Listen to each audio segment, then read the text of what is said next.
अस्सलाम वालेकुम students, welcome to Aspire online classes जिसमें हम अपना फ़र्स्ट ईयर का चैप्टर नंबर 5 उसका लेक्चर नंबर 1 से स्टार्ट करेंगे।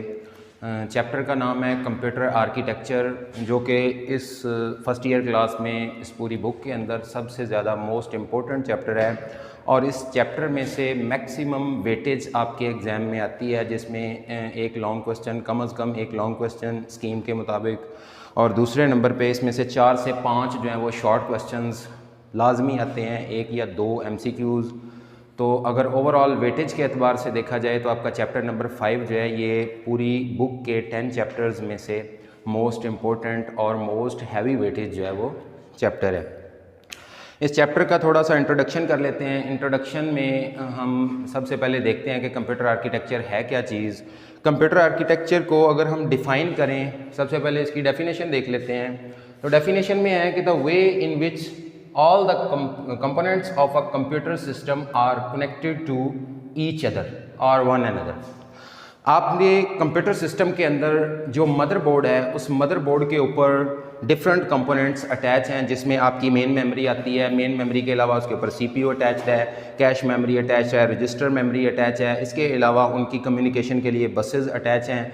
तो ये सारे जो कंपोनेंट्स हैं ये फिज़िकली एक दूसरे से कनेक्टेड हैं। क्यों कनेक्टेड हैं? क्योंकि इन्होंने एक दूसरे के साथ डेटा को शेयर करना होता है और डेटा की शेयरिंग के लिए, सिग्नल्स के रिट्रीवल के लिए, फैचिंग के लिए, डिकोडिंग के लिए, डेटा के ट्रांसफ़र के लिए इन सारे कंपोनेंट्स को आपस में कनेक्ट होना लाजमी होता है। और वो किस तरीके से कनेक्टेड है, कौन सा कंपोनेंट किस कंपोनेंट से डेटा फैच कर सकता है, किस कंपोनेंट तक वो 1 वे ट्रैफिक है या 2 वे है या 1 way at the same time है, ये सारा असल में कंप्यूटर के आर्किटेक्चर में आता है। तो कंप्यूटर के आर्किटेक्चर में अगर हम इसको क्लोज अप करें डेफिनेशन को, तो इसका मतलब है कि द वे, ऐसा तरीक़ाकार, ऐसा वे, ऐसा स्ट्रक्चर जिसमें हम ये देख लें कि तमाम मदरबोर्ड के ऊपर लगे हुए जो कंपोनेंट्स हैं वो आपस में किस तरह कम्युनिकेशन कर रहे हैं, वो एक दूसरे तक किस तरीके से डेटा को ट्रांसफ़र कर रहे हैं। तो इसे हम कहते हैं कि ये कंप्यूटर का आर्किटेक्चर है। तो अगर कंप्यूटर के आर्किटेक्चर की थोड़ी सी अगर हम हिस्ट्री को टच करें तो कंप्यूटर के आर्किटेक्चर्स में 2 डिफरेंट आर्किटेक्चर्स हमारे पास जो है वो अवेलेबल हैं।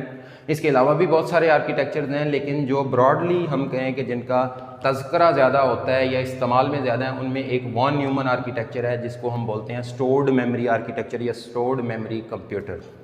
इसको John von Neumann, scientist, mathematician, जिसने 1951 में इसको इंट्रोड्यूस करवाया था और इसको स्टोर्ड मेमोरी कॉन्सेप्ट या स्टोर्ड मेमोरी कंप्यूटर आर्किटेक्चर के नाम से जाना जाता है। जो आपकी बुक का, जो आपके क्वेश्चन के रिलेटेड है, जो आपकी फर्स्ट ईयर क्लास की बुक के रिलेवेंट जो मवाद है उसमें सिर्फ वॉन न्यूमन आर्किटेक्चर का जिक्र है। जो हार्वर्ड आर्किटेक्चर है, दूसरा आर्किटेक्चर, इसका जिक्र नहीं है। ये आप लोग बड़ी क्लासेस में इसको डिटेल से स्टडी करेंगे।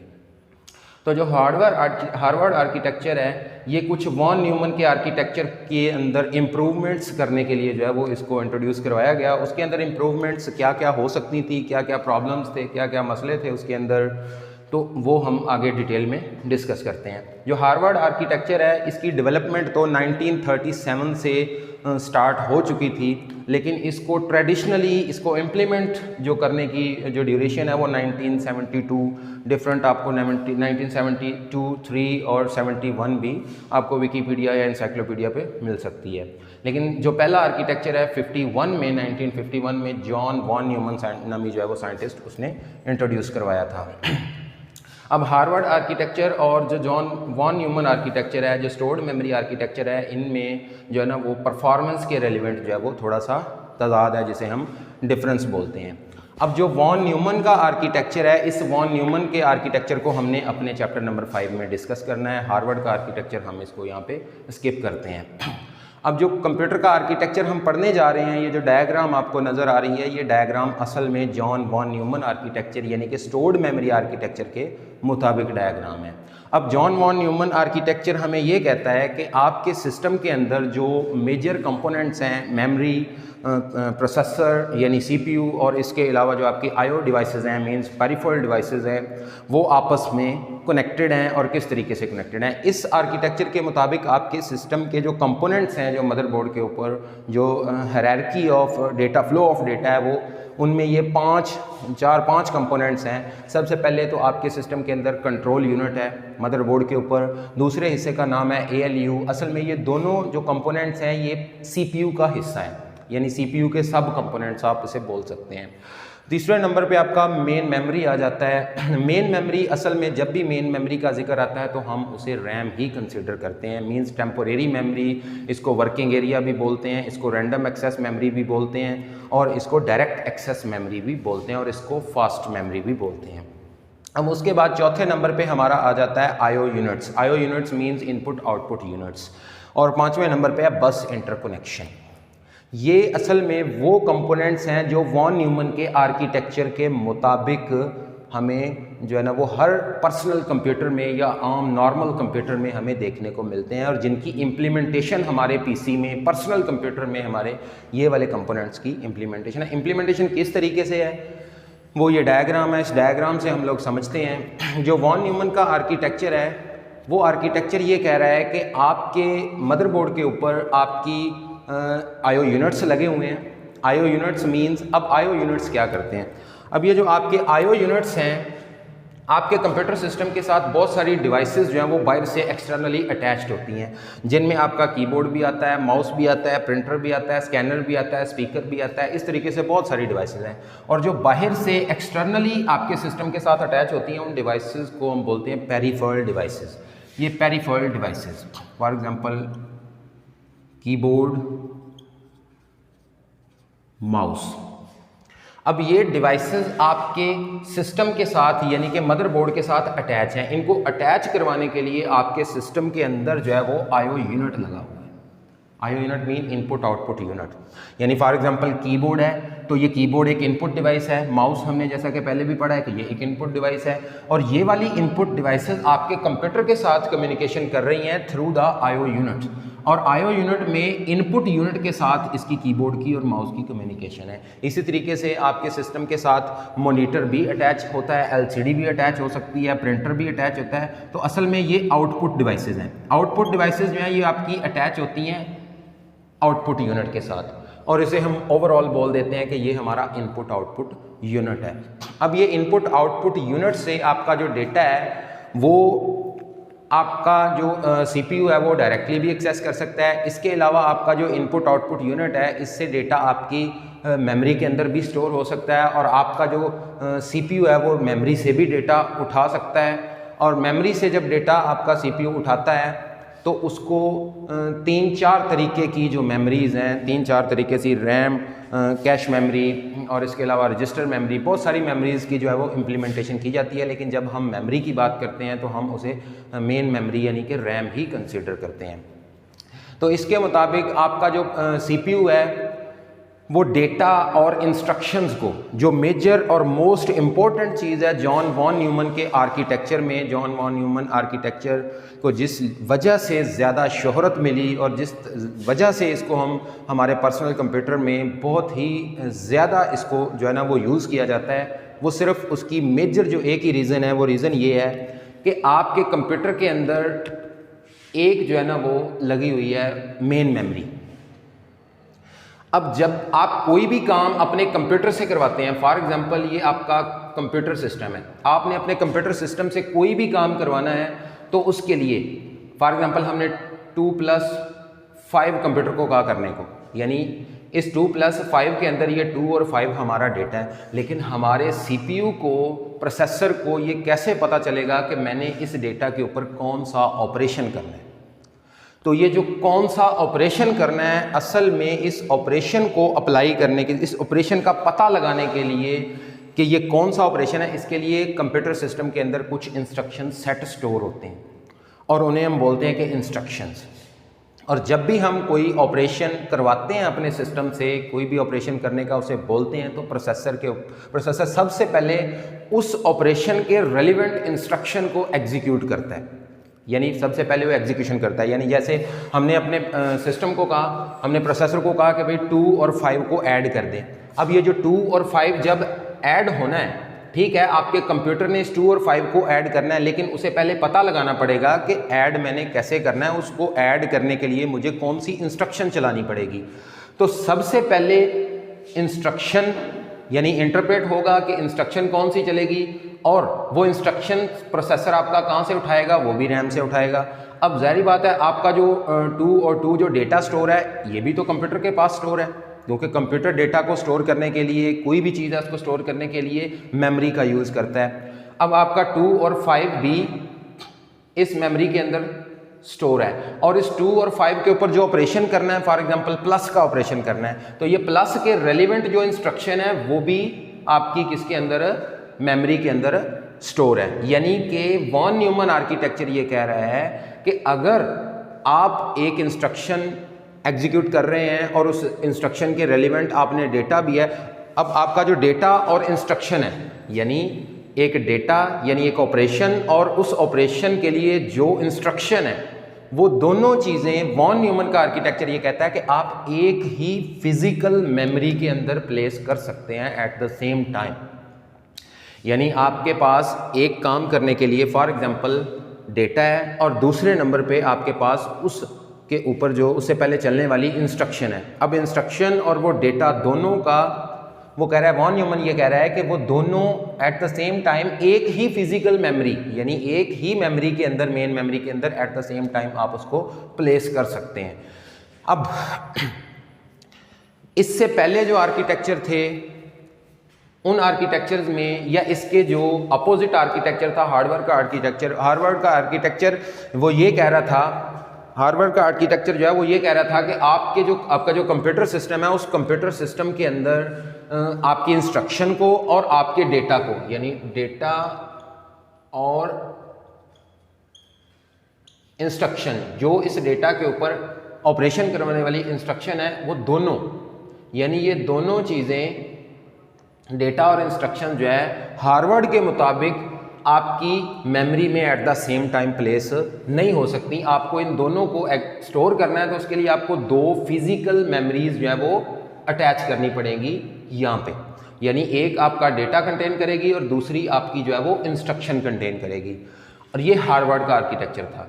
अब इसका डिसएडवांटेज जो है वो ये था कि इसमें आपके सिस्टम की परफॉर्मेंस तो इम्प्रूव हो रही थी, लेकिन ये थोड़ा सा कॉस्टली हो चुका था।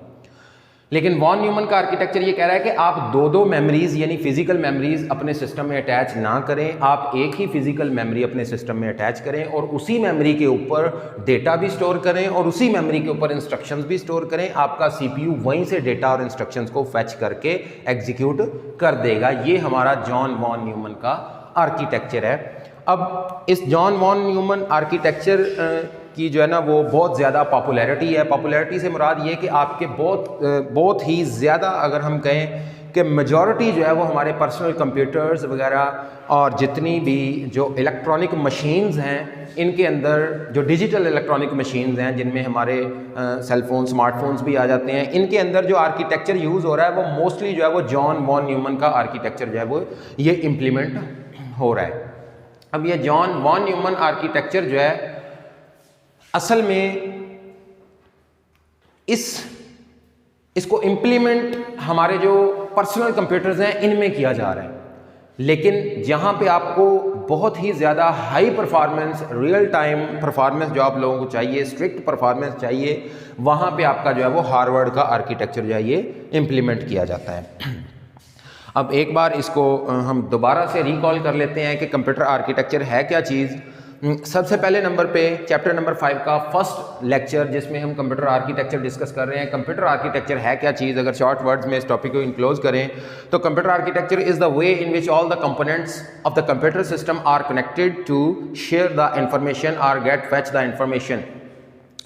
अब कंप्यूटर आर्किटेक्चर अगर हम एग्जांपल समझें कि भाई कंप्यूटर आर्किटेक्चर कितनी तरह के हो सकते हैं, तो कंप्यूटर आर्किटेक्चर्स जो हैं वो हमने दो उसकी एग्जांपल्स ली हैं, एक वॉन न्यूमन का आर्किटेक्चर है और एक हार्वर्ड का आर्किटेक्चर है। ये जो हार्वर्ड का आर्किटेक्चर है ये 1972 में ट्रेडिशनली इसको इम्प्लीमेंट किया गया, लेकिन इससे पहले हमारा चल रहा था वॉन न्यूमन का आर्किटेक्चर। वॉन न्यूमन का आर्किटेक्चर हमारे सिलेबस का हिस्सा है और वॉन न्यूमन के आर्किटेक्चर के मुताबिक आपके कंप्यूटर सिस्टम में मदरबोर्ड के ऊपर जो कंपोनेंट्स अटैच हैं उनमें आपका कंट्रोल यूनिट है, दूसरे नंबर पे आपका अरिथमेटिक लॉजिक यूनिट है, उसके दो हिस्से हैं, लॉजिक यूनिट और अरिथमेटिक यूनिट। उसके बाद तीसरे नंबर पे आपके सिस्टम के अंदर एक मेन मेमोरी है, वर्किंग एरिया है, डायरेक्ट एक्सेस मेमोरी है, और उसके बाद चौथे नंबर पे आपके सिस्टम के अंदर इनपुट आउटपुट यूनिट्स हैं। इनपुट आउटपुट यूनिट्स जो है ये क्या करते हैं, ये आपके सिस्टम के साथ आपकी पेरिफेरल डिवाइसेस को अटैच करवा। कंपोनेंट जो है इसमें हमने बस इंटरकनेक्शन का था हमारा लास्ट कंपोनेंट, जो वॉन न्यूमन का आर्किटेक्चर है। वॉन न्यूमन के आर्किटेक्चर के मुताबिक जो हमारा लास्ट कंपोनेंट है इन 5 कंपोनेंट में, वो बस इंटरकनेक्शन है। अब बस इंटरकनेक्शन क्या चीज़ है? अब जैसा कि हम लोगों ने पढ़ा कि हमारे जो कंप्यूटर के अंदर रैम है, रैंडम एक्सेस मेमोरी, और हमारा CPU और हमारी IO डिवाइसेज है, ये सारी आपस में कनेक्टेड हैं। अब ये जो IO डिवाइसेस हमारी आपस में कनेक्टेड हैं, ये किसी न किसी पाथ के थ्रू तो डेटा ट्रैवल करती हैं। ये इन डिवाइसेस के दरमियान, इन कंपोनेंट्स के दरमियान जो पाथ है, असल में यही वाला जो पाथ है ना, इसे हम बोलते हैं बसेस। असल में बस इंटरकनेक्शन का मतलब है the path through which data is travel from one component to another component, यानी दो कंपोनेंट्स के दरमियान जो डेटा ट्रैवल करने का जो पाथ है उसको हम बोलते हैं बस इंटरकनेक्शन। अब इस क्वेश्चन के अंदर हमारा जो मेन फोकस है वो हमारे इस CPU के ऊपर है। CPU को थोड़ा सा एक्सप्लेन करते हैं हम लोग कि CPU असल में जो है ये ब्रेन है कंप्यूटर का। अब मोस्ट ऑफ द वर्क जो है वो कंप्यूटर का वो CPU ही मतलब कैरी आउट करता है। अब CPU के फर्दर 2 हिस्से हैं, उनमें एक आपका कंट्रोल यूनिट आता है और दूसरे नंबर पे आपका ALU आता है। अब जो कंट्रोल यूनिट है इसका काम जो है वो सुपरविजन करना है, तमाम प्रोसेसिंग की जो है वो ये सुपरविजन करता है। सुपरविजन से मुराद कि इसके ये 3 ऑपरेशन हैं जो इसने करने हैं। ब्रॉडली अगर देखें तो सबसे पहले नंबर पे इसने फैच करना है। फैच क्या करना है? फॉर एग्जांपल जब भी कोई ऑपरेशन परफॉर्म किया जाता है तो उस ऑपरेशन के अंदर हम कोई ना कोई डेटा देते हैं। अब उस डेटा को फैच करवाना और दूसरे नंबर पे उस डेटा के ऊपर चलने वाली या उस डेटा से पहले एग्जीक्यूट होने वाली जो इंस्ट्रक्शन है उस इंस्ट्रक्शन को फैच करना, क्योंकि हमारा जो भी डेटा एग्जीक्यूशन के लिए आता है वो रैम से आता है और रैम से उठाने में आप यूँ कह सकते हैं कि आपका जो कंट्रोल यूनिट है ये सुपरविजन करता है। यानी कि सबसे पहले इंस्ट्रक्शन लोड की जाएगी, रैम से उठाई जाएगी, उसके बाद वो वाला डेटा उठाया जाएगा जिसके ऊपर वो ऑपरेशन परफॉर्म करना है। तो कंट्रोल यूनिट जो है वो वर्क लाइक अ सुपरवाइज़र, ये सुपरवाइज़र की तरह काम करता है। ये फैच करता है डेटा को, इंस्ट्रक्शन को, उसके बाद इंटरप्रेट करता है। इंटरप्रेट का मतलब होता है फाइंड आउट करना, डिकोड करना कि असल में ऑपरेशन होना क्या है। तो डिकोड करना या इंटरप्रेट करना ये कंट्रोल यूनिट का काम है। इंटरप्रेटिंग के बाद, डिकोडिंग करने के बाद इसने कंट्रोल करना है सारी एग्जीक्यूशन को, यानी जैसे जैसे आपका प्रोसेसर एग्जीक्यूशन कर रहा है उस पूरी एग्जीक्यूशन के फ्लो को, उस एग्जीक्यूशन को सारी को सुपरवाइज करना या कंट्रोल करना आपके कंट्रोल यूनिट का काम है। दूसरा जो हमारा कंपोनेंट है वो हमारा ALU है। ALU जो है इसको फर्दर 2 यूनिट्स में डिवाइड किया गया है। एक को हम बोलते हैं अरिथमेटिक यूनिट और दूसरे को हम बोलते हैं लॉजिक यूनिट।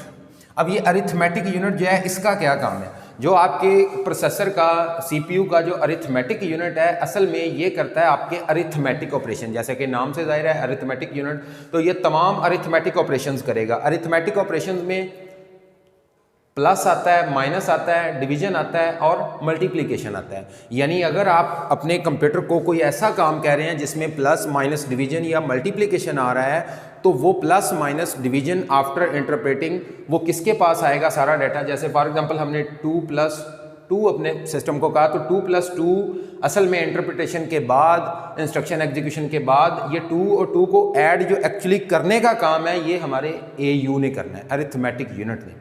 इसके अलावा अगर यहाँ पे माइनस है, डिवीजन है, मल्टीप्लिकेशन है तो वो भी काम अरिथमेटिक यूनिट करेगा। क्यों? क्योंकि अरिथमेटिक ऑपरेशन यानी कि प्लस माइनस डिवीजन जिस भी ऑपरेशन में आएगा अरिथमेटिक यूनिट उसको परफॉर्म करेगा, उसको एग्जीक्यूट करेगा। इसके अलावा जो ALU का दूसरा कंपोनेंट है उसे बोलते हैं लॉजिक यूनिट।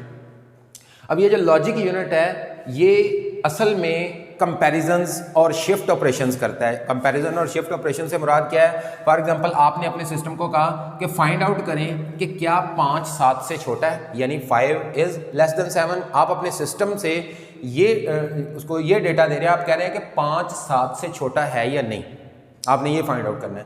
तो आपके सिस्टम में ये वाला ऑपरेशन एक्चुअली जो एग्जीक्यूट होगा वो लॉजिक यूनिट में आके होगा, क्योंकि लॉजिक यूनिट का काम है कंपैरिजंस का काम करना, शिफ्ट का ऑपरेशन करना और इस तरह के दो डेटा आइटम्स के दरमियान फाइंड आउट करना कि which data item is greater or less than or equal or greater equal or less equal. तो इस तरह के ऑपरेशन को परफॉर्म करना, यानी कि आपके प्रोसेसर यानी आपके सीपीयू को अगर देखें तो सीपीयू के जो है वो दो हिस्से हैं। उस सीपीयू के दो हिस्सों में एक को हम कंट्रोल यूनिट बोलते हैं और दूसरे को हम एएलयू बोलते हैं। अब जो कंट्रोल यूनिट है ये सुपरविजन का काम करता है। सुपरविजन से मुराद ये कि इसने सुपरविजन करनी है, इसने डेटा को फैच करवाना है, इसने इंस्ट्रक्शंस को फैच करवाना है, इसने खुद कुछ नहीं करना। और दूसरे नंबर पे आपका आ जाता है एएलयू। एएलयू का मतलब है arithmetic and logic unit. ALU के आगे फर्दर दो कंपोनेंट्स हैं, पार्ट्स हैं, यूनिट्स हैं, जिनको हम एयू बोलते हैं और लॉजिक यूनिट बोलते हैं। जो हमारा एयू है ये अरिथमेटिक ऑपरेशंस करता है, यानी plus minus division multiplication and modulus वगैरह, और जो हमारा लॉजिक यूनिट है वो कंपैरिजंस वगैरह करता है, शिफ्ट ऑपरेशंस करता है डेटा आइटम्स को। ये हमारा जो है ना वो प्रोसेसर के कंपोनेंट्स हैं। अब चैप्टर नंबर 5 में हमारा कंप्यूटर का आर्किटेक्चर वाला क्वेश्चन जब हम कंप्लीट कर लेते हैं तो इसका मतलब है हमने दो क्वेश्चन जो है ना वो कंसेक्यूटिव दो क्वेश्चंस को अटेम्प्ट कर लिया है, सॉल्व कर लिया। कैसे? आपकी बुक के अंदर जो सबसे पहले नंबर पे क्वेश्चन है वो है कि कंप्यूटर आर्किटेक्चर जो है उसको एक्सप्लेन करें। आपको कहा जाएगा कि कंप्यूटर आर्किटेक्चर क्या है उसको एक्सप्लेन करें, यानी वॉन न्यूमन आर्किटेक्चर या स्टोर्ड मेमोरी आर्किटेक्चर। तो उस आर्किटेक्चर को आप लोगों ने इस तरीके से एक्सप्लेन करना है। आपने कहना जी आर्किटेक्चर ये है, उसके 5 जो है ना वो कंपोनेंट्स हैं। वो 5 कंपोनेंट कौन से हैं? ये वाले। आपने इन कंपोनेंट्स को एक्सप्लेन कर देना है। कंट्रोल यूनिट है, एएलयू है, मेन मेमोरी है, आईओ यूनिट्स हैं एंड बस इंटरकनेक्शन है। अब उसके बाद इसी पेज के साथ कंसेक्यूटिव एक दूसरा क्वेश्चन है, अगर आप लोग देखेंगे तो वहां पे आपको सामने नजर आएगा कि सीपीयू क्या चीज है। क्वेश्चन नंबर 2 है कि सीपीयू क्या चीज है और सीपीयू के कंपोनेंट्स बताएं। तो अगर आपने ये वाला क्वेश्चन कंप्लीट कर लिया है तो इसी क्वेश्चन में से आपका दूसरा क्वेश्चन भी अटेम्प्ट हो रहा है। कैसे हो रहा है? दूसरा क्वेश्चन वो आपको इस तरह आ सकता है कि सीपीयू क्या है, इसके कंपोनेंट्स बताएं। तो आपने इसी में से सीपीयू के दो कंपोनेंट्स हैं, कंट्रोल यूनिट और एएलयू, और यहां तक आपका ये कंप्लीट एक क्वेश्चन दूसरा भी बन जाता है। यानी अगर आपको कहा जाए कि कंप्यूटर आर्किटेक्चर क्या है उसको एक्सप्लेन करें तो आप लोगों ने ये 5 कंपोनेंट्स कंप्यूटर के आर्किटेक्चर में एक्सप्लेन करने हैं। और अगर आपको कह दिया जाए कि सीपीयू क्या चीज़ है, इसके कंपोनेंट्स बताएं, तो फिर आपने बोलना है कि CPU is the brain of the computer फलां फलां, और उसके बाद आपने इसके नीचे जो है वो इसके दो कंपोनेंट्स कंट्रोल यूनिट और अरिथमेटिक लॉजिक यूनिट, और फिर अरिथमेटिक लॉजिक के आगे दो कंपोनेंट्स लॉजिक यूनिट और अरिथमेटिक यूनिट, ये एक्सप्लेन करने हैं। तो ये हमारा जो टॉपिक है ये यहाँ पे क्लोज अप हो रहा है। नेक्स्ट लेक्चर तक के लिए अल्लाह हाफिज़।